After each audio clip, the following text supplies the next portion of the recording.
அதான் எல்லாம் கேட்டுட்டு இருக்காங்க. அதான் நடக்க போகுது. அது எல்லாம் அதான் சொல்லிட்டு வராங்க.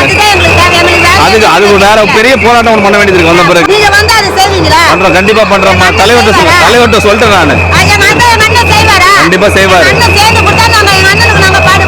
கண்டிப்பா கண்டிப்பா தைரியமா இருங்க.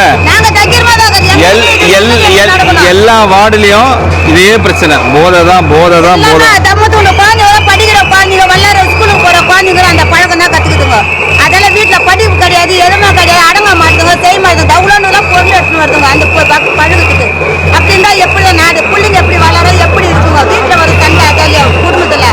இந்த பழக்கத்தை ஓழிச்சிட்டீங்கன்னா எங்களுக்கு அது போதும். எங்க அண்ணனை நாங்க எப்படியெல்லாம் பாராட்டுவோம், எங்க அண்ணனுக்கு நாங்க உயிரை கூட கொடுப்போம். புரியுது? எங்களுக்கு அதுதான் மெயினா. எங்களுக்கு அதை ஓழிச்சிடுவோம். எது எங்களுக்கு கண்டு கொண்டு வித்தா கூட அவங்களுக்கு நடவடிக்கை எடுவோம். தலைவர்கிட்ட நேற்று தான் பார்த்து எல்லாத்தையும் சொன்னேன். எல்லாத்தையும் பண்ணலான் இருக்காங்க. தைரியமா இருங்க, நான் இருக்கேன் கூட. கவலைப்படாதீங்க. என்ன பண்ணணும் முடிவு எடுத்துட்டு கவலைப்படாதீங்க. ஏன்னா ஒரு வார்டு இல்ல, எல்லா வார்டுலயும் இதே பிரச்சனை இருக்கு.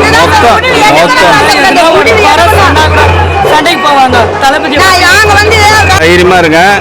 படிப்பு மட்டும் நான் கொடுக்க வரல, ஒழுக்கத்தையும் கொடுக்க வந்திருக்கோம்.